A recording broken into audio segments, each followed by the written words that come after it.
காலை வந்தனங்கள். மீண்டும் உங்கள் அனைவரையும் இயேசுவின் நாமத்தில் தமிழ் ஆராதனைக்கு வரவேற்கிறோம். இன்று நான் உங்களுக்கு பேச போகிற காரியம் என்னவென்று நான் இந்த கிழமை ஜெபத்தில் இருக்கும் பொழுது ஆண்டவரை காண்பித்த ஒரு காரியம் தான். போன 10ஆம் திகதி, அதாவது வெள்ளிக்கிழமை உலக மனநல ஆரோக்கிய நாள்.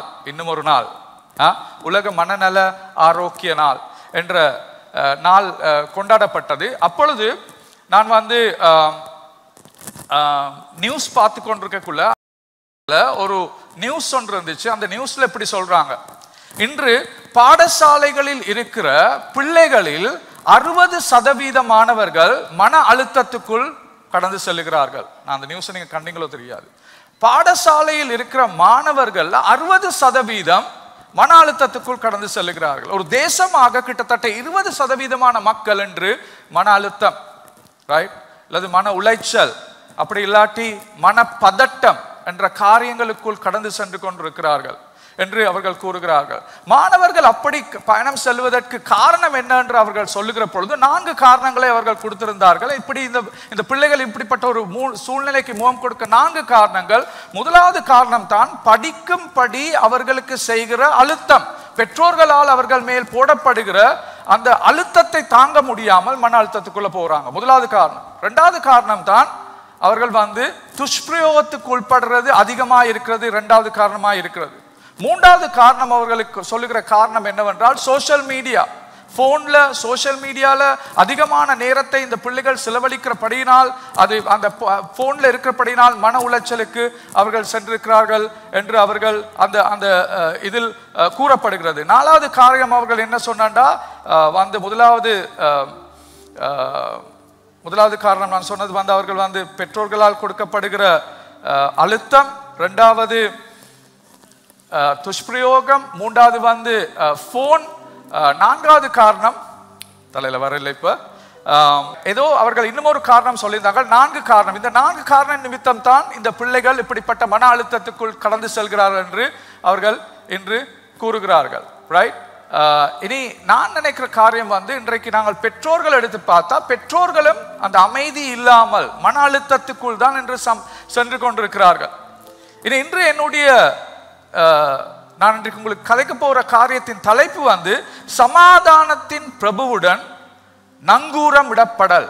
சமாதானத்தின் பிரபுவுடன் நங்கூரம் இடப்படல். நான் நினைக்கிறேன் இந்த அமைதி, இந்த சமாதானம் என்பது எங்களுக்கு தேவையா இருக்க. சமாதானம் இல்லாத காரணத்தின் நிமித்தம் தான் நாங்கள் அழுத்தங்களுக்குள் சென்று கொண்டிருக்கிறோம் என்பதுதான் இருக்கிறது.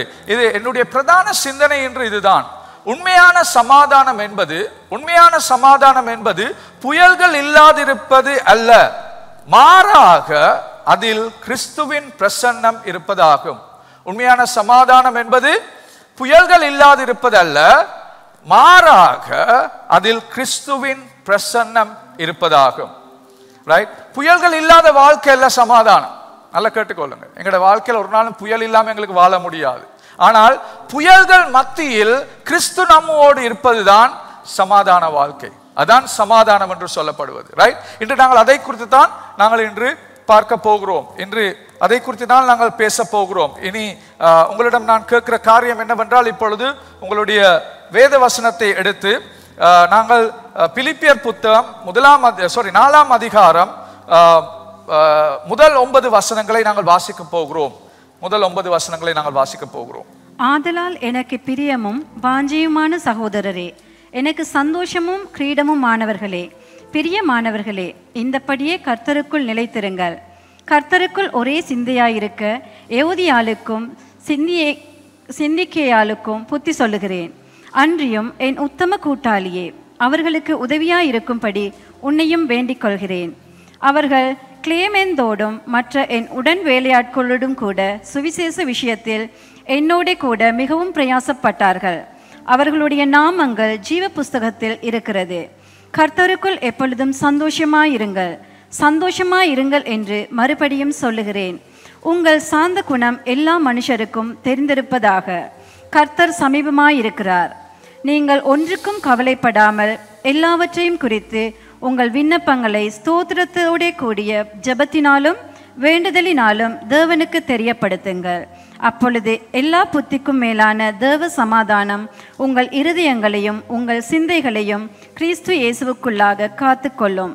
கடைசியாக சகோதரரே, உண்மை உள்ளவைகள் எவைகளோ, ஒழுக்கம் உள்ளவைகள் எவைகளோ, நீதியுள்ளவைகள் எவைகளோ, கற்புள்ளவைகள் எவைகளோ, அன்புள்ளவைகள் எவைகளோ, நற்கீர்த்தியுள்ளவைகள் எவைகளோ, புண்ணியம் எதுவோ, புகழ் எதுவோ, அவைகளையே சிந்தித்துக் கொண்டிருங்கள்.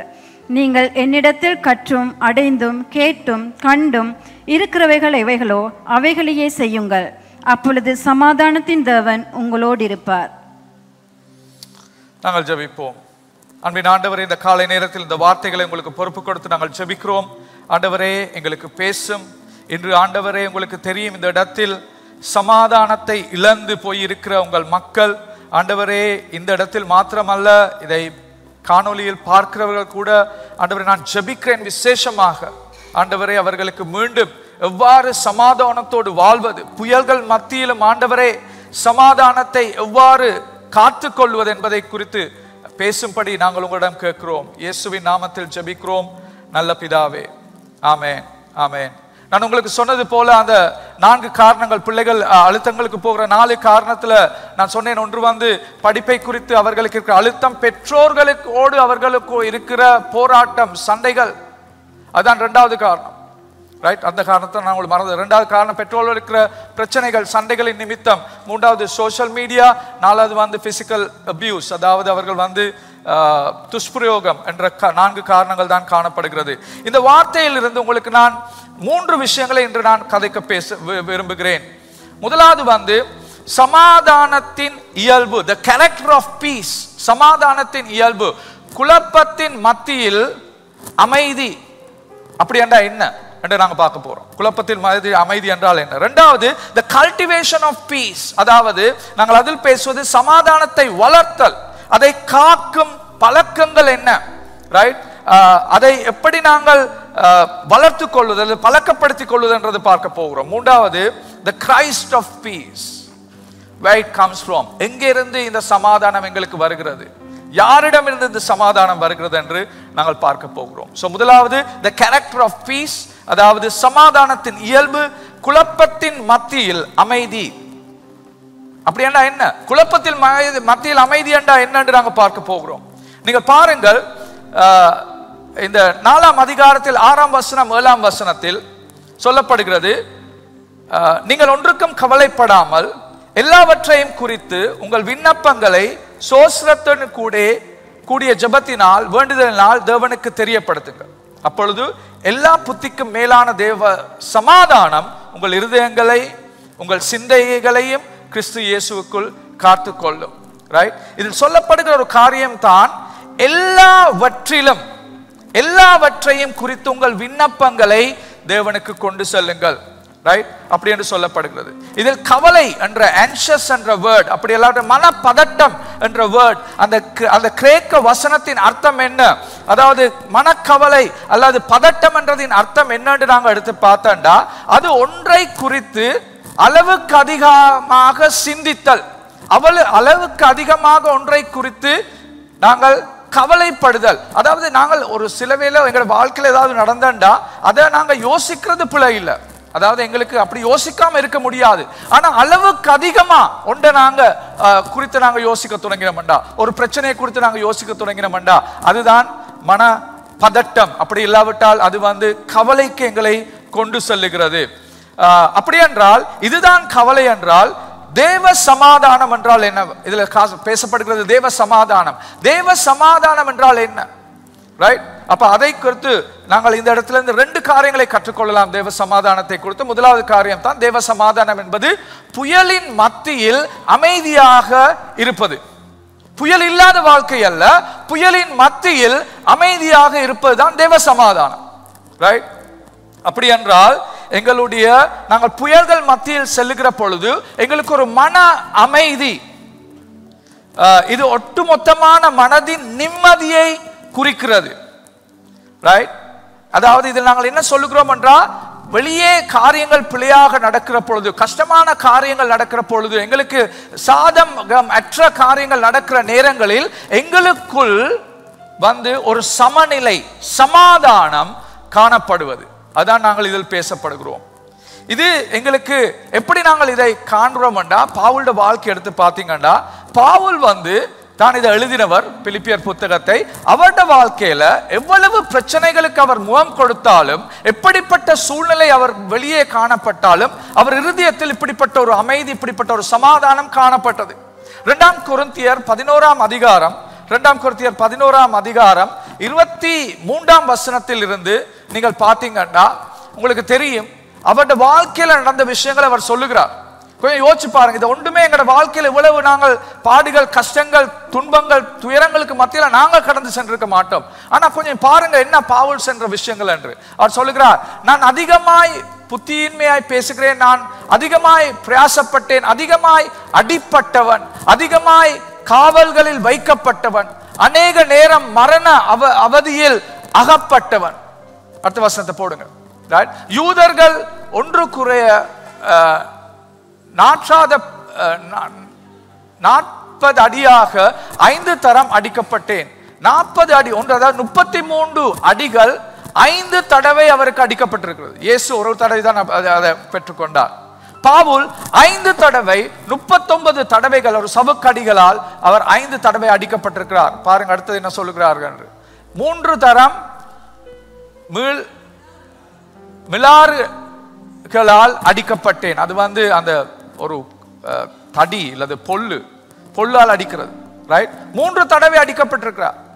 ஒரு தரம் கல்லெறியப்பட்டேன், கல்களால் எனக்கு ஒரு தரம் எரிந்தார்கள். 3 தரம் கப்பற்சேதம், கப்பல் அவர் பயணித்த கப்பல் 3 தரம் அது சேதத்துக்குள் அழகப்பட்டிருக்கு. கடலிலே ஒரு பகல் முழுவதும் போக்கினேன். கடல் மத்தியில முழு இரவும் அவர் இருந்திருக்கிறார். பாருங்க 26ஆம் வசனத்துல என்ன சொல்றாரு. அநேக நேரம் பிரயாணம் பண்ணினேன், ஆறுகளால் சேதங்கள் அவருக்கு மோசங்கள் வந்திருக்கு, கல்லர்களால் அவர்களுக்கு மோசம் வந்திருக்குது. அவருடைய சொந்த ஜனங்கள் யூதர்களால் அவருக்கு பிரச்சனை வந்திருக்கு, அந்நிய ஜாதிகளால் அவருக்கு பிரச்சனை வந்திருக்கு, பட்டணங்களில் அவருக்கு பிரச்சனை வந்திருக்கு, கிராமங்களில் அவருக்கு பிரச்சனை வந்திருக்கிறது. அவர் எல்லா பிரச்சனைகளுக்கும் முகம் கொடுத்திருக்கிறார்.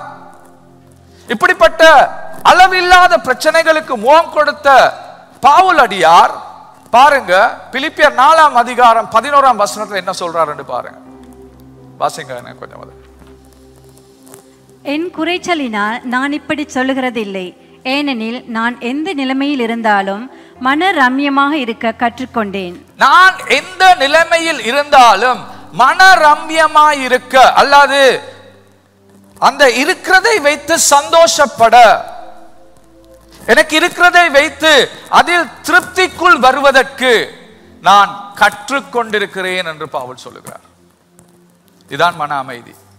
என்ன பிரச்சனைகள் மத்தியிலும் நான் பயணம் சென்றிருந்தாலும், இவ்வளவு பிரச்சனைகள் எனக்கு வாழ்க்கையில் வந்திருந்தாலும், அவை எல்லாம் மற்றிலும், அவள் எல்லாத்துக்கு நடுவிலும் நான் எனது இருதயத்தில் சமாதானம் அல்லது ஒரு திருப்தியோடு வாழ்வதற்கு நான் கற்றுக்கொண்டிருக்கிறேன். இதுதான் தேவ சமாதானம்.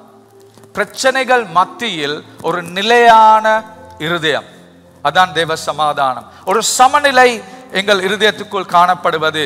இது ஒட்டுமொத்தமான மனத்தின் நிம்மதியை நாங்கள் இந்த பிரச்சனைகள் மத்தியிலும் எங்கள் மன நிம்மதி அது ஒரு நாளும் மாறாமல் இருப்பது. அது சூழ்நிலைகள் மாறும் பொழுது மன நிம்மதி மாறாமல் இருப்பது. இது ஒரு சமநிலையை பேணிக் கொள்ளுவது என்ற அர்த்தத்தை இதில் காணப்படுகிறது. கண்டில வாழ்ற எங்களுக்கு மனநிலை, சூழ்நிலை மாறுகிற பொழுது மனநிலை மாறிக்கொண்டிருக்கிறது, சமாதானம் மாறிக்கொண்டிருக்கிறது. நாங்கள் செல்ல வேண்டிய அந்த நாட்டுக்கு எங்களுக்கு செல்லுவதற்கு தடைகள் ஏற்பட்டா எங்கட சமாதானத்தை நாங்கள் இழந்து விடுவோம். எங்கள் பிள்ளைகள் பரீட்சைகளில் சரியான பெறுபேறுகளை பெற்றுக்கொள்ளாவிட்டால் எங்கள் மனநிலை, எங்களுடைய சமாதானத்தை நாங்கள் இழந்து விடுவோம். எங்களுக்கு மாச கடைசியில எங்கட வருகிற பில்ஸை பே பண்ண எல்லாம் போயிட்டா எங்கட சமாதானம் முடிஞ்சது. எங்களுக்கு இருக்கிற வேலை வந்து அந்த வேலையை நாங்கள் இழந்து விட்டால் எங்கட சமாதானம் முடிஞ்சது. எங்கட வியாபாரம் ஒரு கஷ்டமான சூழ்நிலைக்கு முகம் கொடுத்தா எங்கட சமாதானம் முடிஞ்சது. எங்கட வீட்டுல கணவர் மனைவிகள் மத்தியில் ஏற்படுகிற குழப்பங்கள் சஞ்சரவுகள் எங்கள் சமாதானத்தை இல்லாமல் ஆக்கி விடுகிறது. இல்லாவிட்டால் எங்களுக்கு அதாவது ஒரு நோய் வந்தால், அதாவது அந்த குணப்படுத்த முடியாத ஒரு நோய் வந்தால் எங்கள் சமாதானம் இல்லாமல் போகிறது. இப்படித்தான் எங்களுடைய வாழ்க்கைகள், கிறிஸ்தவ வாழ்க்கையிலும் அப்படித்தான், கிறிஸ்தவர் அல்லாத வாழ்க்கையிலும் அப்படித்தான். வித்தியாசம் இல்லை. எல்லாருமே சமாதானத்தை மிக விரைவாக ஒரு பிரச்சனை வந்தவுடன், சூழ்நிலை வந்தவுடன் சமாதானத்தை இழந்து விடுகிறார்கள். ஆனால் பவுல் என்ன சொல்லுகிறார்? நான் அச்சுறுத்தல் வன்முறைக்குள் பயணம் சென்றிருக்கிறேன், அச்சுறுத்தலுக்குள் பயணம் சென்றிருக்கிறேன், ரைட்? அடிக்கடி துன்பப்படுத்தப்பட்டிருக்கிறேன், நான் தொடர்ந்து ஓடிக்கொண்டிருந்திருக்கிறேன், எனக்கு ஒரு இடத்தில் கூட இருக்க முடியாது. இதெல்லாமே தேவனுக்காக, அவருடைய சொந்த வாழ்க்கைக்காக அல்ல, இதெல்லாம் இயேசுவின் நாமத்துக்காக. ஆனாலும் அவர் சொல்லுகிறார், என்னுடைய இருதயத்தில் மாற்ற முடியாத ஒரு சமாதானம், என் இருதயத்தில் அசைக்க முடியாத ஒரு ஸ்திரமான சமாதானம் என் இருதயத்துக்குள் இருக்கிறது. என்னை சுற்றி எப்படிப்பட்ட சூழ்நிலை இருந்தாலும் என் இருதயம் எப்பொழுதுமே சமாதானத்தில் இருக்கிறது. அந்த சமாதானத்தை ஒருத்தராலும் ஒரு சூழ்நிலையினாலும் அதை மாற்ற முடியாது. இந்த தேவ சமாதானம் என்பது ஒரு உணர்வு அல்ல, இது ஒரு உணர்வுக்கு அப்பாற்பட்ட ஒரு காரியம். இது புயல்கள் மத்தியில் நிலையான ஒரு இருதயம். இது உங்களுடைய இருதயத்தில் சமநிலையை உங்களுக்கு எப்பொழுதுமே பேணக்கூடிய ஒரு காரியமாய் இருக்கிறது. உங்களை சுத்தி என்ன நடந்தாலும், எப்படிப்பட்ட காரியங்கள் நடந்தாலும், எவ்வாறு சூழ்நிலைகள் மாறினாலும் உங்களுக்குள் அந்த சமாதானம் உங்களை நிலைநாட்டுகிற ஒரு சமாதானமாய் இருக்கிறது. ரைட்? கிறிஸ்தவர்கள் இப்படிப்பட்ட ஒரு சமாதானத்தோடு ஆண்டவர் வாழ்வதற்கு எங்களை அழைத்திருக்கிறார். இரண்டாவது காரியம், நான் அதில் சொல்ல இரண்டாவது காரியம், இது இயல்பாக எங்களுக்கு கிடைப்பதல்ல, இது இயல்பாக எங்களுக்கு கிடைப்பதல்ல. ரைட்? பவுல் அடியார் பாருங்கள், அந்த பிலிப்பியர் 4:11 என்ன சொல்றாரு திரும்பி பாருங்க. ரைட்? என்ன சொல்றார்? ரைட்? இந்த சமாதானத்தை அவருக்கு இயல்பா வந்துச்சா, அவர் பிறந்தோன்னு வந்துச்சா? இல்ல. என்ன சொல்றார்? இந்த சமாதானத்தை எப்படி பெற்றுக்கொண்டார் அவர் சொல்றார், நான் கற்றுக்கொண்டேன். பாத்தீங்களா அந்த வார்த்தை? அண்டர்லைன் பண்ணுங்க, எழுதிக்கொள்ளுங்க. ரைட்? இது ஒருத்தருக்கும் இயல்பா வர்ற ஒரு விஷயம் இல்ல, இதை நாங்கள் கற்றுக்கொள்ள வேண்டிய ஒரு விஷயமா இருக்கிறது. இப்படிப்பட்ட சமாதானம் தானா எங்களுக்குள்ள உருவாக்கப்படுறது இல்ல, இதை நாங்கள் கற்றுக்கொள்ள வேண்டும், இதை பயிற்சி செய்ய வேண்டும். அப்படிப்பட்ட ஒரு இடத்துக்கு நாங்கள் வர வேண்டும் என்று அவர் சொல்லுகிறார். நான் திரும்பி உங்களுக்கு இன்னொன்று சொல்லுகிறேன், இந்த காரியத்தை முடிக்கிறதுக்கு முன்னாக. அதாவது கிறிஸ்தவ சமாதானம் என்பது பிரச்சனைகளை கைவிட்டு போவதல்ல. ரைட்? இன்றைக்கு உலகத்தில் பலவிதமான முறைகள் சொல்லப்படுகிறது பிரச்சனைகள் முகம் கொடுக்கிறதுக்கு. ஒரு பிரதானது என்னன்னா, பிரச்சனை குறித்து யோசனை வரும் பொழுது உங்களோட யோசனையை மாற்றிக்கொள்ளுங்க, வேறொன்றை யோசிங்க. அப்படி இல்லாட்டி பிரச்சனை வர்ற நேரங்கள்ல அதிகமா வேலை செய்யுங்க, அப்பா பிரச்சனை குறித்து யோசிக்க மாட்டீங்க. வேறொரு காரியத்தையும் கூட மனதை ஈடுபடுத்துங்க, பிரச்சனைகளை யோசிக்கிற நேரம். அப்படி என்று பல உலகத்துல இது கிறிஸ்தவ சமாதானம் என்றது பிரச்சனைகளை கைவிடுவதல்ல, ஒரு தாவகாலிகமாக சமாதானத்தை பெற்றுக்கொள்வதல்ல. பிரச்சனைகள் மத்தியில் பிரச்சனைகளுக்கு முகம் கொடுத்து கொண்டே இருக்கும் பொழுது எங்களுக்குள் வருகிற சமாதானம் தான் கிறிஸ்தவ சமாதானம். ஆண்டவர் எங்களுக்கு அப்படிப்பட்ட ஒரு சமாதானத்தை கொடுத்திருக்கிறார். மனநலம் எங்களுக்கு இருப்பதற்கு இந்த உலகத்தில் இருக்கிற மிக சிறந்த மனநலமாக இருக்கக்கூடிய நபர்கள் தான் கிறிஸ்தவர்கள். ஏனென்றால் அவர்களுக்கு பிரச்சனைகள் மத்தியிலும் சமாதானத்தோடு பயணம் செய்யலாம். அப்படியே இதை கற்றுக்கொள்ளுங்கள் என்று அவர் எங்களுக்கு சொல்லுகிறார். பவுலடியார் சொல்லுகிறார், நான் இதை கற்றுக்கொண்டிருக்கிறேன். ரைட்? நான் உங்களுக்கு ஒரு உதாரணத்துக்கு நான் கதைக்கிறேன். ஒரு படகு ஒரு படகு கடல்ல ஒரு புயலுக்கு முகம் கொடுக்குது. அந்த புயலுக்கு முகம் கொடுத்த படகுக்கு 3 ஆப்ஷன்ஸ் இருக்குது. 3 ஆப்ஷன்ஸ், 3 தெரிவுகள். ரைட்? முதலாவது ஆப்ஷன் தான் என்னண்டா, புயல் இல்ல என்று சொல்லலாம். புயலுக்குள்ள தான் இருக்குது, ஆனா புயல் இல்ல என்று அதை புறக்கணிச்சு கொண்டிருக்கலாம். இல்ல நான் புயலுக்குள்ள இருக்கல, இல்ல புயல் இல்லன்னு இருக்கலாம். அப்படின்னு சொன்னா கொஞ்ச நேரம் போய்க்குள்ள புயல் வந்து கப்பலை இல்லாம ஆக்கிடும். அதான் முதலாவது ஆப்ஷன். ரெண்டாவது ஆப்ஷன் என்னன்னா, புயல் வர்ற நேரத்துல கடல்ல இன்னும் ஒரு பெரிய ஒரு மரம் மிதங்கி கொண்டிருக்குது. உடனே போய் அந்த மிதங்கி கொண்டிருக்கிற அந்த மரத்தை பிடிக்கலாம். அதாவது நானும் நிலையில்லாத நான் நிலையில்லாத ஒன்றத்தை பிடிச்சு கொள்ளலாம். பிடிச்சு கொண்டா என்ன நடக்கும்? அவ்வளவுதான். ரைட்? அது ரெண்டாவது ஆப்ஷன். மூன்றாவது ஆப்ஷன் என்னன்னா, அந்த படகுல ஒரு நங்கூரம் இருக்கு. அந்த நங்கூரத்தை தூக்கி விடலாம் தண்ணிக்குள்ள, கடலுக்குள்ள விட்டா அது என்ன செய்யும்டா, அந்த நங்கூரம் போய் கடல் நிலத்துல அந்த நங்கூரம் நின்றுடும். நின்றோன்னு என்ன நடக்கும்டா, புயல் எங்க இருக்கு? வெளியில. கடல் நிலத்துல புயல் இருக்கா? புயல் இல்லை. புயல் இல்லாத இடத்துல நங்கூரம் விட்டா அந்த படகு அதுக்கு பிறகு பயப்பட தேவையில்லை.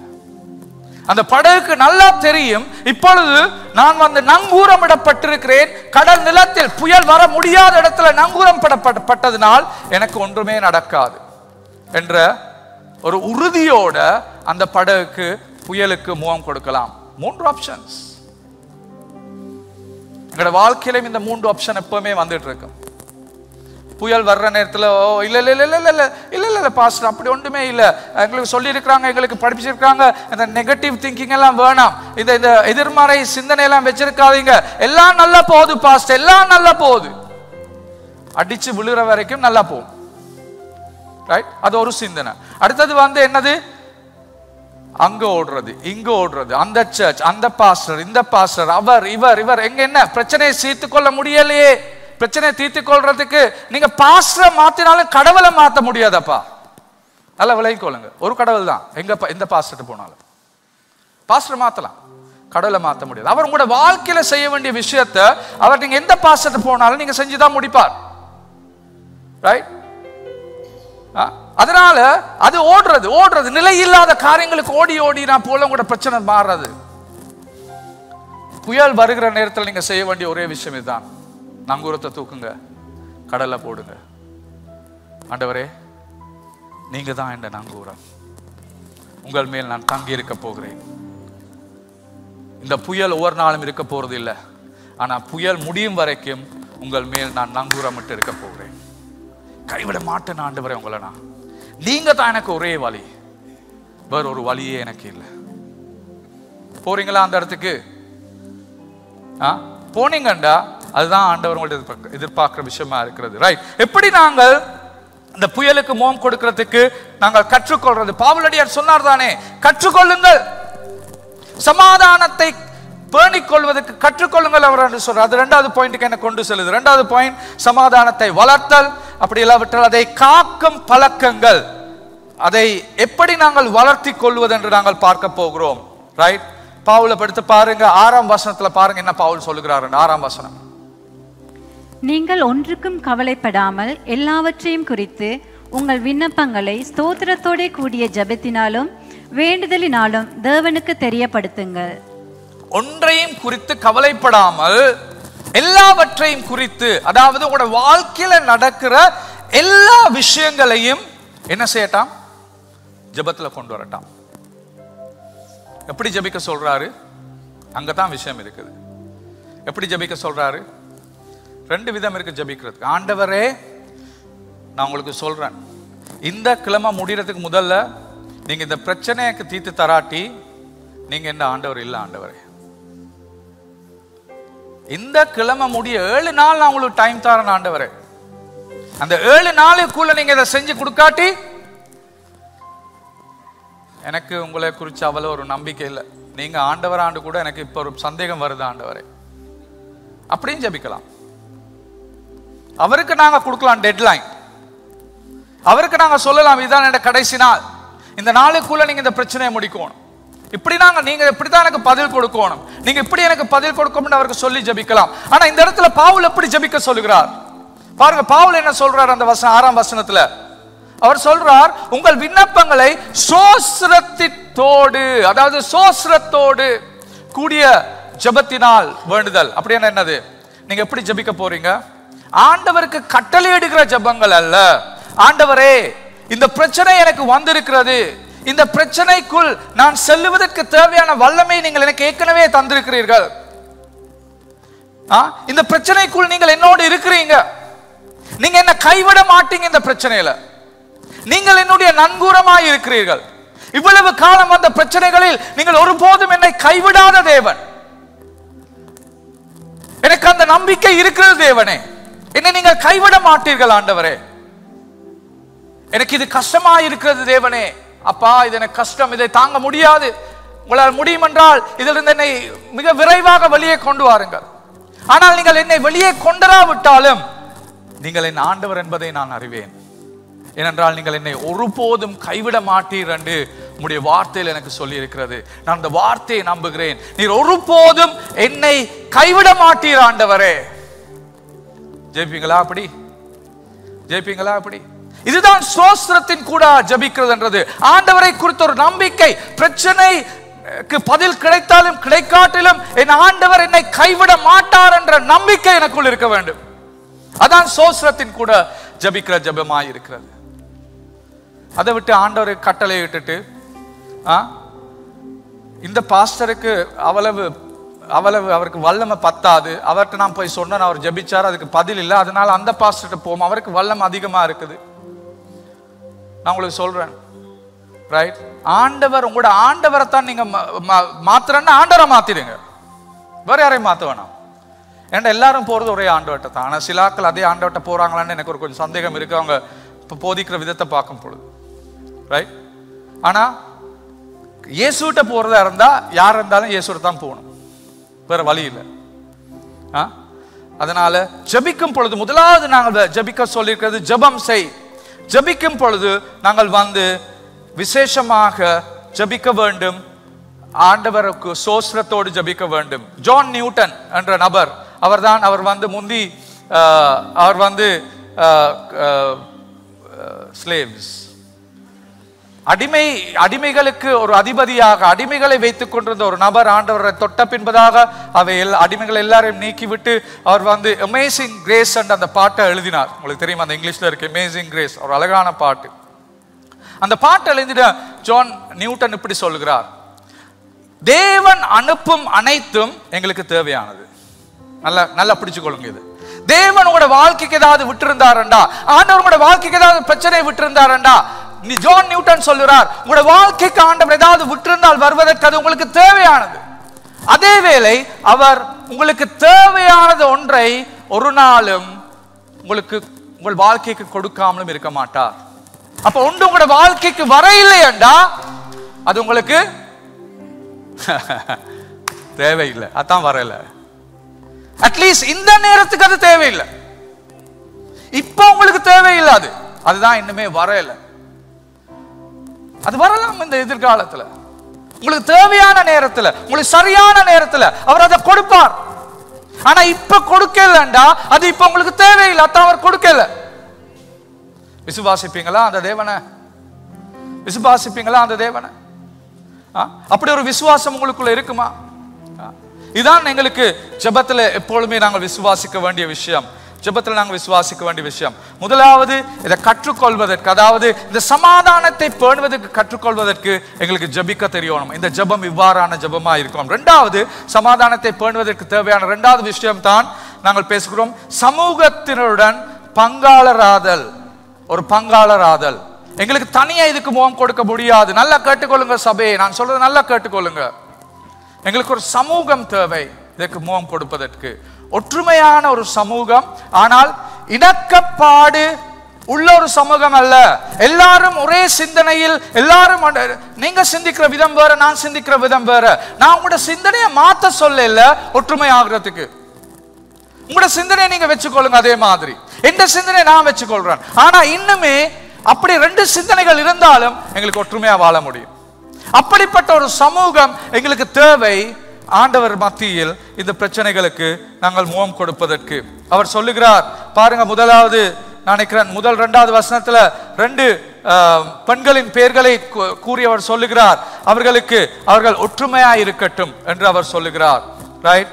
அதாவது இதில் என்ன சொல்லுகிறார் என்றா, சமாதானம் என்பது எங்கள் இருதயத்துக்குள்ளிருக்கிற காரியம் மாத்திரம் அல்ல, சமாதானம் என்பது எங்கள் உறவுகளிலும் காணப்பட வேண்டும், எங்களை சுத்தி இருக்கிற உறவுகளிலும் காணப்பட வேண்டும். எனக்கு உள்ளுக்குள்ள சமாதானம் இருந்து எங்கள் உறவுகள்ல சமாதானம் இல்லாட்டி அது உண்மையான சமாதானம் அல்ல. பைபிள்ல கதைக்கப்படுகிற ஷலோம் என்ற சமாதானம், ஷலோம் என்ற சமாதானம் தேவனோடு சமாதானம், என்னோடு சமாதானம், மற்றவர்களோடு சமாதானம். அதான் அந்த ஷலோம் என்று சொல்றது. எல்லா பக்கத்திலும் எனக்கு சமாதானம் இருக்க வேண்டும். அந்த சமாதானத்தை குறித்துதான் ஆண்டவருடைய வார்த்தை எங்களுக்கு பேசுகிறது. அதனால் எங்களுக்கு ஒற்றுமையாய் வாழ்வது, மற்ற நபர்களை அப்படியே நாங்கள் ஏற்றுக்கொள்வது, அவருடைய சிந்தனை வித்தியாசம் என்றபடினால் புறக்கணிக்காமல், அந்த சிந்தனை வித்தியாசமாய் இருந்தாலும் அவரை நான் ஏற்றுக்கொள்ள வேண்டும், அவரோடு நான் ஒற்றுமையாக இருக்க வேண்டும். அப்படிப்பட்ட அந்த ஒற்றுமை இரண்டாவது இதை கற்றுக்கொள்ள வேண்டும் என்றால், அதாவது நான் சொல்லுகிறேன், உங்களுக்கு நிலையான சமாதானத்தை உங்களுக்கு தேவையா இருந்தால் இதை நாங்கள் கற்றுக்கொள்ள வேண்டும். இதை நாங்கள் கற்றுக்கொள்ள வேண்டும். முதலாவது என்னத்தை கற்றுக்கொள்ள வேண்டும்? ஜபிக்கிறது கற்றுக்கொள்ள வேண்டும். எப்படி ஜபிக்க போறீங்க? ஆண்டவரே 21 நாள் தாரன், ஆண்டவரே முடிச்சு தராட்டி நீங்க முடிஞ்சது, அப்படி ஜபிக்க போறீங்களா? இல்லாட்டி சோஸ்திரத்தோடு ஜபிக்க போறீங்களா? ஆண்டவரே எனக்கு தெரியும் நீங்க என்ன கைவிட மாட்டீங்க ஆண்டவரே, இவ்வளவு பிரச்சனைகளுக்கு நான் முகம் கொடுத்துக்கிறேன், நீங்க ஒரு நாள் என்ன கைவிடாத ஆண்டவர், இந்த பிரச்சனை என்ன கைவிட மாட்டீங்க ஆண்டவரே, என்னோட இருக்க போறீங்க, அப்படி ஜெபிக்க போறீங்களா? ரைட். ரெண்டாவது, எங்களுக்கு மற்றவர்களோடு இருக்கிற உறவு முக்கியம். அந்த உறவுகளில் நாங்கள் சமாதானம் இருக்க வேண்டும், அதுக்கு நாங்கள் கற்றுக்கொள்ள வேண்டும். மூன்றாவது காரியம், இதில் நாங்கள் கற்றுக்கொள்ள வேண்டிய காரியம் என்னவென்றால் சோஸ்திரத்துடன் செயல்படுதல். இதில் உண்மையிலும் உயர்ந்ததிலும் அதை பாருங்க, நான் உங்களுக்கு அந்த வார்த்தையை காட்டுறேன். சோஸ்திரத்தில் செயல்படுறது என்னன்னு பாத்தீங்கன்னா 8வது வசனத்தை வாசிங்க. 8வது வசனம். கடைசியாக சகோதரரே, உண்மை உள்ளவைகள் எவைகளோ, ஒழுக்கம் உள்ளவைகள் எவைகளோ, நீதி உள்ளவைகள் எவைகளோ, கற்புள்ளவைகள் எவைகளோ, அன்புள்ளவைகள் எவைகளோ, நற்கீர்த்தியுள்ளவைகள் எவைகளோ, புண்ணியம் எதுவோ, புகழ் எதுவோ, அவைகளையே சிந்தித்துக் கொண்டிருங்கள். இது உங்கள் சிந்தனை குறித்தது. உங்களுக்கு சமாதானம் உங்கள் இருதயத்தில் நீங்கள் பேணிக்கொள்ள வேண்டும் என்றால் நீங்கள் சிந்திக்கிற காரியங்கள் மிகவும் முக்கியமா இருக்குது. எதை குறித்து நீங்க சிந்திக்க போறீங்க? என்னத்தை குறித்து சிந்திக்க போறீங்க?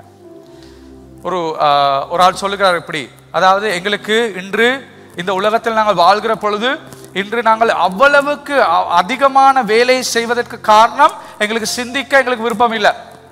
சிந்திக்க போனேன்டா என் மனதில் குழப்பம் வந்துடும். அதனால என்ன சிந்திக்காம இருக்கிறதுக்கு நான் அதிகமா என்ன பிஸியாக்கி நான் வாழ்ந்து கொண்டிருக்கிறேன். காலையில எழும்பி ஓடினாண்டா இரவு வந்தா படுக்கைக்கு போ. சரி, சிந்திக்க வேணாம், சிந்திக்க எனக்கு விருப்பம் இல்லை. ஆனா சிந்திக்க வரைக்குள்ள என்னத்தை குறித்து சிந்திக்கிறேன் அவர் சொல்றார், எங்களுக்கு சிந்திக்க நேரம் கிடைச்சா எங்களோட வாழ்க்கையில் இன்னும் தீர்க்கப்படாத பிரச்சனைகள் குறித்து தான் நாங்கள் சிந்திப்போம். சரியா பிள்ளையா? சரியா பிள்ளையா? ஒரு சிந்தனைக்கு உங்களுக்கு சின்ன நேரம் கிடைச்சா போதும். என்னத்தை யோசிப்பீங்க? என்ன பிரச்சனை இன்னும் என் வாழ்க்கையில் முடியல, அந்த பிரச்சனை தான் உங்களோட தலைக்கு வரும். அந்த பிரச்சனையை எப்படி நான் இப்ப இதை நான் முடிக்கிறதுன்னு தான் நீங்க சிந்திப்பீங்க. அதான் மனிதனுடைய இயல்பு. எங்களுக்கு பிரச்சனை முடிக்க முடியாத பிரச்சனை தான் நாங்க சிந்திப்போம். ஆனா பவுலடியார் எங்களுக்கு என்ன சொல்றாருண்டா, உங்களோட சிந்தனைகளை நீங்கள் மாற்றிக்கொள்ள வேண்டும், ஒரு நிலையான சமாதானத்தில் செல்ல வேண்டும் என்றால் அதற்கு அவர் கொடுத்திருக்கிற பட்டியலை பாருங்க. கடைசியாக சகோதரே, உண்மையுள்ளவைகளே சிந்தியுங்கள், ஒழுக்கம் உள்ளவைகளே சிந்தியுங்கள், நீதியுள்ளவைகளே சிந்தியுங்கள், ரைட், அன்பு உள்ளவைகளே சிந்தியுங்கள். அவர் ஒரு லிஸ்ட் எங்களுக்கு கொடுத்திருக்காரு, நாங்க சிந்திக்கணும். ரைட். அப்ப என்னது நாங்க சிந்திக்க வேண்டிய விஷயங்கள்? இது இப்படிப்பட்ட காரியங்கள் என்ன? இப்படிப்பட்ட காரியங்கள் தான் இயேசு உங்களுக்காக என்ன செய்திருக்கிறார். எத்தனை பேர் அதை சிந்திச்சிருக்கிறீங்க? கடைசியா நீங்க எப்ப சிந்திச்சீங்க இயேசு உங்களுக்காக என்ன செஞ்சிருக்கிறார்?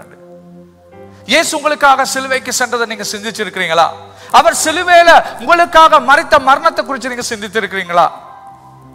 அவர் உங்கள் பாடுகளை தாங்கினதை குறித்து சிந்தித்திருக்கிறீர்களா?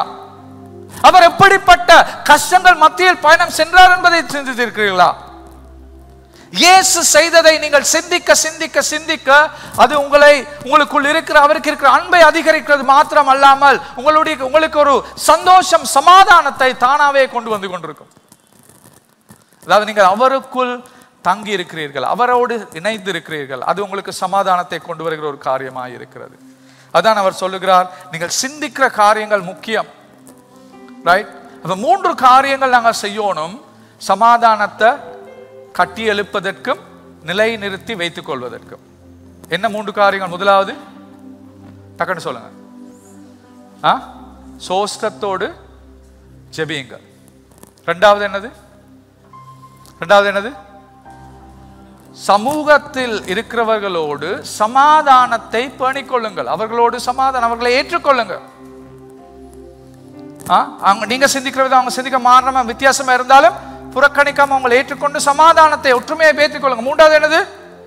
நீங்க சிந்திக்கிற காரியங்கள் சரியான காரியங்களை சிந்திங்க. விசேஷமாக இயேசு உங்களுக்காக செய்ததை இந்த 3 காரியத்தையும் அந்த 3 காரியம் தான் பவுல் எங்களுக்கு தந்திருக்கார். இந்த 3 காரியத்தை நீங்கள் பயிற்சி செய்ய தொடங்கினால், இவற்றை கட்டி எழுப்ப தொடங்கினா உங்களோட சமாதானத்தை ஒருத்தராலும் அதை மாற்ற முடியாது. உங்கள் இருதயத்தில் இருக்க என்ன பிரச்சனைகள் வெளியில நடந்தாலும் உங்களுக்குள்ள இருக்கிற சமாதானம் ஒரு நிலையான சமாதானத்தோடு உங்களுக்கு பயணம் செய்வதற்கு அவர் கிருபை தருவார். ரைட் பார்த்தோம். முதலாவது என்ன வார்த்தம்? முதலாவது வந்து சமாதானத்தின் இயல்பு, இரண்டாவது சமாதானத்தை வளர்த்தல், கடைசி காரியம் சமாதானத்தின் கிறிஸ்து. இதில் நான் என்ன சொல்லுகிறேன்டா, ஆதாரமும் மீட்பரும். அதை கொடுப்பவர் யார்? யார் எங்களுக்கு சமாதானத்தை கொடுப்பவர்? 9ஆம் வசனத்தை வாசிங்க. 9ஆம் வசனம். நீங்கள் என்னிடத்தில் கற்றும் அடைந்தும் கேட்டும் கண்டும் இருக்கிறவைகள் எவைகளோ அவைகளையே செய்யுங்கள், அப்பொழுது சமாதானத்தின் தேவன் உங்களோடு இருப்பார். சமாதானம் என்பது ஒரு ஒரு ஒரு ஒரு ஏதோ பெற்றுக்கொள்ள வேண்டிய ஒரு விஷயம் அல்ல. சமாதானம் என்பது இயேசு. சமாதானத்தின் தேவன் இயேசு தான் சமாதானம். அதான் நான் இதுக்கு நான் கொடுத்த தலையங்கம் என்னன்னா, சமாதானத்தின் பிரபு, the prince of peace. Who is prince of peace? யார் சமாதானத்தின் பிரபு? இயேசு. அவரிடத்தில் நங்கூரமிடுதல். சமாதானம் என்பது ஒரு நபர், அவர் இயேசு. அவரிடத்தில் நாங்கள் தங்கி இருக்க வேண்டும். ரைட்? உங்களுக்கு நினைவிருக்கும், நாங்கள் வந்து இந்த உலகத்தில் வாழ்ற வாழ்க்கை வந்து ஒரு தற்காலிகமான வாழ்க்கை. பவுலடியார் எங்களுக்கு சொல்லுகிறார், நீங்கள் 3ஆம் அதிகாரம் கடைசி 2 வார்த்தைகள் எடுத்து வாசித்தால் உங்களுக்கு தெரியும். அதில் அவர் பரலோகத்தில் எங்களுக்கு ஆண்டவர் எங்களுக்கு வைத்திருக்கிற வாழ்க்கையை குறித்து பேசுகிறார். இந்த நிலையற்ற வாழ்க்கையை நாங்கள் விட்டு நிலையான ஒரு வாழ்க்கைக்கு நாங்கள் செல்ல போகிறோம். அந்த வாழ்க்கையில் எங்களுடைய வருத்தங்கள், கஷ்டங்கள், பாடுகள் எல்லாவற்றையும் நீக்கி எங்களுக்கு ஒரு அழகான வாழ்க்கை ஆண்டவர் தருவதற்கு வைத்திருக்கிறதை குறித்து எங்களுக்கு நினைவூட்டுகிறார். எத்தனை பேருக்கு நினைவிருக்கு இயேசு ஒரு புயல்ல தூங்கிக் கொண்டிருந்தது? எத்தனை பேருக்கு நினைவிருக்காத? இயேசு அவர் வந்து அவருடைய சீசர்களோடு கடலில் பயணம் செய்து கொண்டிருக்கும் நேரத்தில் அவர் வந்து ஒரு பெரிய ஒரு புயலுக்கு அந்த கடல் அந்த படகு முகம் கொடுத்தது. அதில் இருந்த சீசர்கள் எல்லோருமே அவர்கள் மீன் பிடிக்கிறவர்களாக இருந்து கூட புயலுக்கு பயந்து அவர்கள் சொல்லுகிறார்கள், இயேசுவை பார்க்கும் பொழுது, இயேசு நித்திரை கொண்டிருக்கும் பொழுது இயேசு எழுப்பி சொல்லுகிறார்கள், உங்களுக்கு நாங்கள் அழிக போகிறோமே, உங்களுக்கு எங்களை குறித்து கரிசனை இல்லையா இயேசுவே என்று கேட்கிறார்கள். அப்பொழுது அவர் எழும்பி அவர் என்ன சொல்லுகிறார்? முதல்ல சொல்றார், அந்த புயலுக்கு அவர் ஒரு வார்த்தையை சொல்லுகிறார், பீஸ் பி ஸ்டில், சமாதானம் உண்டாகுவதாக. அவ்வளவுதான், எல்லாமே மாறுது, சூழ்நிலை அப்படியே மாறுது. அதுக்கப்புறம் அவர் அவங்கள்ட்ட என்ன கேட்டார் சீசர்கள்ட்ட? எங்க உங்களோட விசுவாசம்?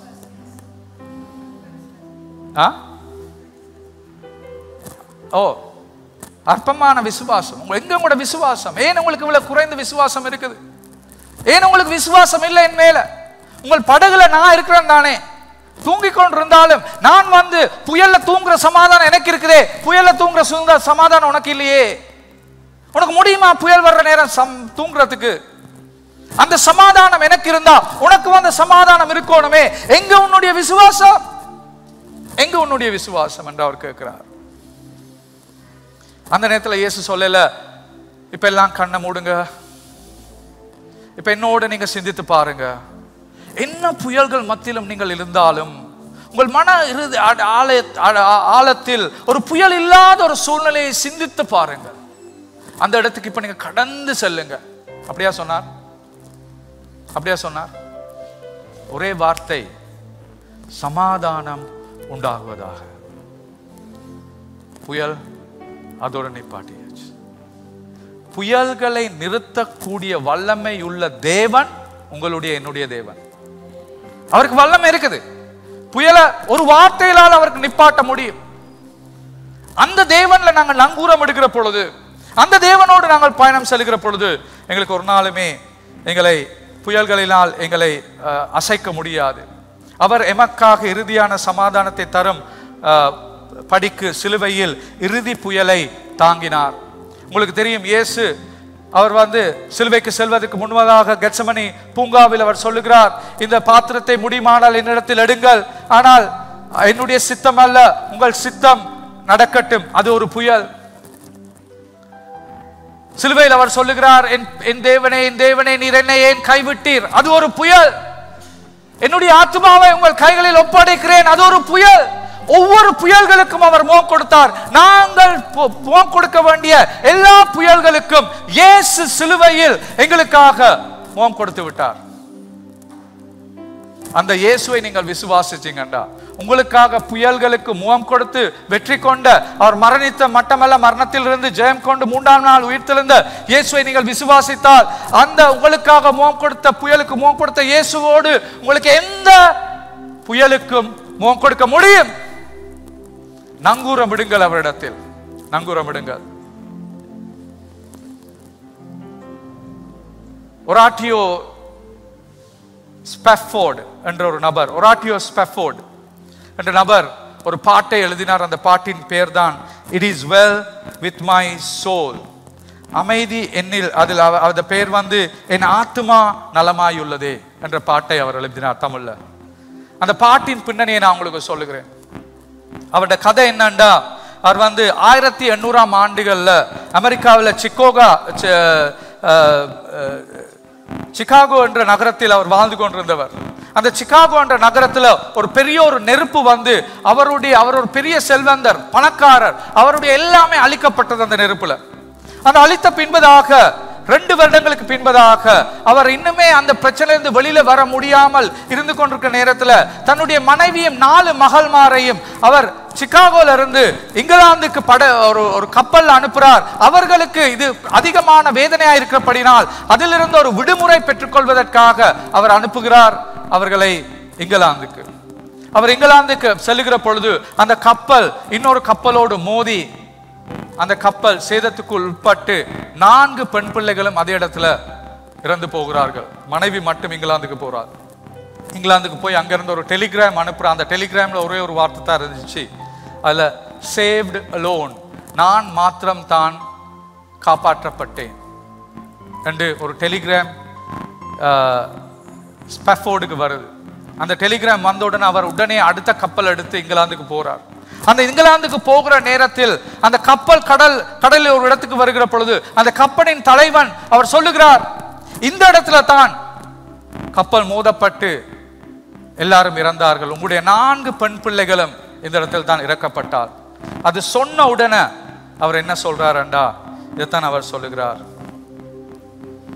அமைதி என்னில் நதி போல் பொங்கினும், அலை மோதும் தீங்காயினும், கடல்ல அலை மோதி தீங்காயினும், என்ன நேரிட்டாலும் நீர் கற்பித்தீரே, என் ஆத்துமா நலமாய் உள்ளதே, என் ஆத்துமா நலமாய் உள்ளதே, என் ஆத்துமா நலமாய் உள்ளதே என்ற ஒரு பாடல். It is well with my soul. இந்த பாட்டு எழுதப்பட்டது அந்த கப்பல் எந்த இடத்துல தன்னுடைய 4 மகள்மால் மரித்தார்களோ அந்த இடத்தில் அவருக்கு சொல்லக்கூடியதா இருந்தது, என்ன பிரச்சனைக்கு நான் முகம் கொடுத்தாலும் என் ஆத்துமா நலமாய் உள்ளதே. பாடுமா.